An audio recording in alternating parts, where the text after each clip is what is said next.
कहीं बुजुर्गों की बात चल रही थी तो कहीं बच्चों की किलकिलाहट थी। रात को खाने के लिए क्या ऑर्डर करना है, लोग ये चर्चा कर रहे थे। ये नजारा शालीमार से चेन्नई सेंट्रल जा रही उस कोरोमंडल एक्सप्रेस ट्रेन का था जो उड़ीसा के बालासोर में हादसे का शिकार हो गई। इसी ट्रेन में मौजूद था 19 साल का लड़का, जिसने हादसे की आंखों देखी आप बीती बताई। हादसा कैसे हुआ, सवाल सुनते ही लड़के का गला सूख गया। एक पल के लिए आंखें बंद हो गईं, मानो उसे एक सवाल से पूरी दुर्घटना का रिप्ले सामने हो गया हो। हादसे में सैकड़ों लोगों की मौत हो गई है, लेकिन 19 साल का निवास कुमार बच गया। वो अपने दादाजी के साथ हावड़ा से बिहार जा रहा था। हादसे के बारे में बात करते ही उसकी आंखों में एक अजीब सा डर उतर आया। उसने बताया कि कुछ देर पहले तक सब कुछ बहुत अच्छा था। बच्चे खेल रहे थे, लोग बातें कर रहे थे, कोई चैन से सो रहा था। अचानक से आंधी आई और फिर एक तेज धम आवाज सुनाई दी। कान सन्न हो गए, आंखें बंद हो गईं। थोड़ी देर बाद आंखें खोली तो खौफनाक मंजर नजर आया। चारों ओर लाशों का अंबार था। बच्चों की खिलखिलाहट की जगह लोगों की चीख चिल्लाहट की आवाज थी। कहीं किसी बुजुर्ग का चश्मा था तो कहीं बच्चों के कपड़े और खिलौने बिखरे हुए थे। एम्बुलेंस का सायरन, लोगों की चीखें कानों में गूंज रही थी। हादसा होते ही निवास के भी होश उड़ गए। ट्रेन से रेस्क्यू किए जाने के बाद उसे अस्पताल पहुंचाया गया। अचानक से इतना बड़ा लगा कि तूफान आया है कि पूरा चक्का उक्का ऐसे ट्रेन पूरा आदमी सब इधर में पूरा दबा गया था, इधर में भी दबाया था। हम लोग तो इधर में बैठे थे, बस पकड़ के बैठे थे थोड़ा। तो जान तो बच गई आपकी। हाँ, हम लोग को लेकिन आप ही के बोगी के अभी भी हम देख सकते हैं कि छह लोग हैं जिनका मौत हो चुका है, लेकिन उनका बॉडी निकालना मुश्किल हो रहा है क्योंकि इतना बुरी तरह फंसा। हमारे बोगी में बहुत आदमी का जान गया है, बहुत आदमी का, 6 से भी ज्यादा आदमी का जो जान गया है पहले। अच्छा, तो आप लोग तो मतलब भगवान को शुक्र मना रहे हैं कि आप लोग भगवान से दुआ करते हैं कि सबको जान बच जाए और जितना को भी गया है। अब यहाँ पे क्या ढूंढ रहे हैं? वो मेरा बैग फंसा है, थोड़ा बैग में डॉक्यूमेंटरी है इसलिए बैग निकाला। इसी तरह हादसे में बची वंदना ने भी आप बीती बताई। हादसे के वक्त वो कोरोमंडल एक्सप्रेस में मौजूद थी।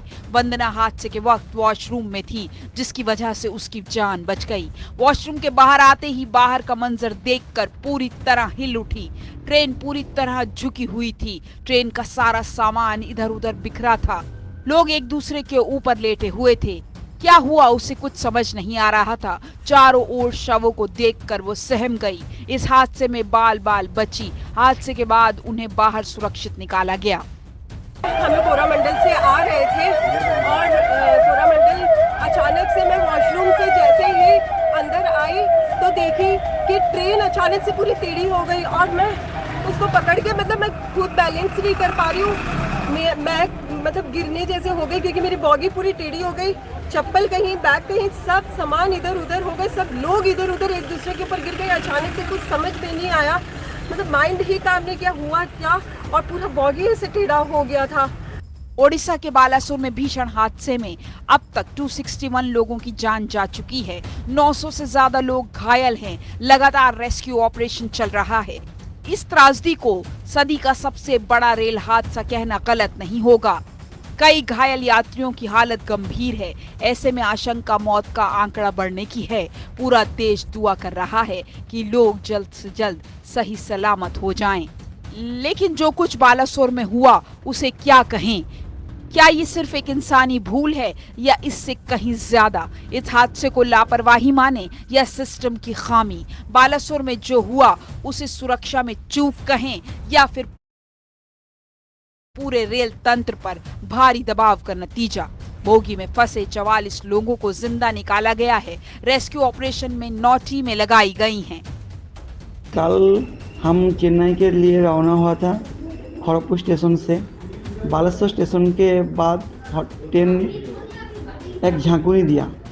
उसके बाद देखा है कमरा में टोटली धुआं और कोई किसी को नहीं देख पाया। हाँ, उधर लोकल आदमी हमको उद्धार किया। ट्रेन तो पलटी हो गया।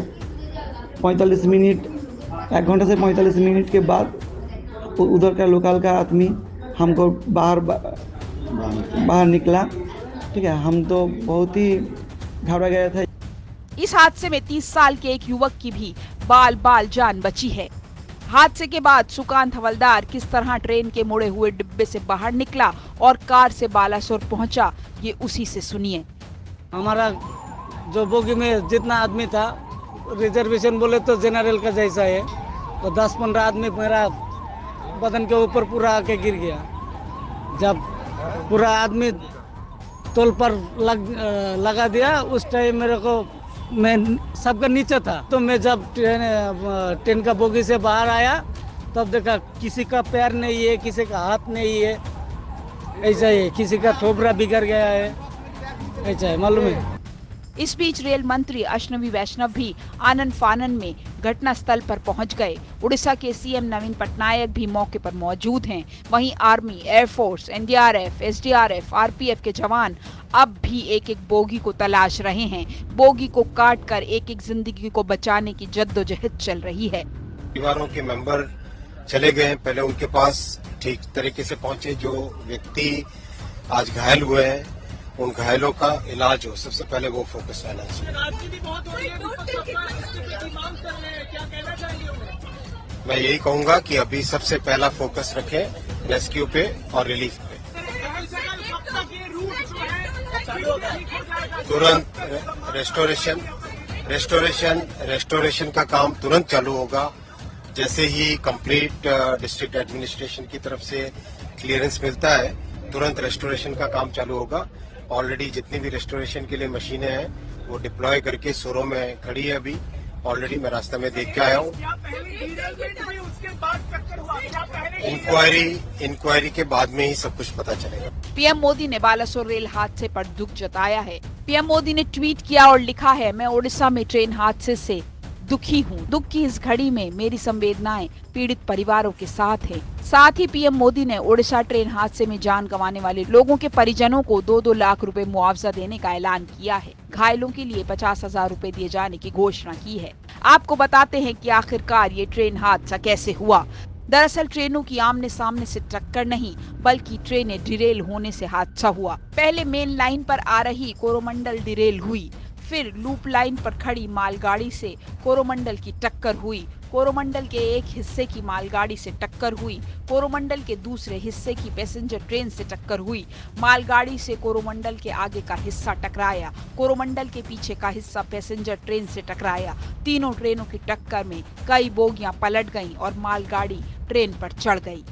बालासुर में हुए ट्रेन हादसे से पूरा देश स्तब्ध है। इसको लेकर पीएम मोदी ने हाई लेवल मीटिंग बुलाई है। मीटिंग के बाद मिली जानकारी के अनुसार पीएम मोदी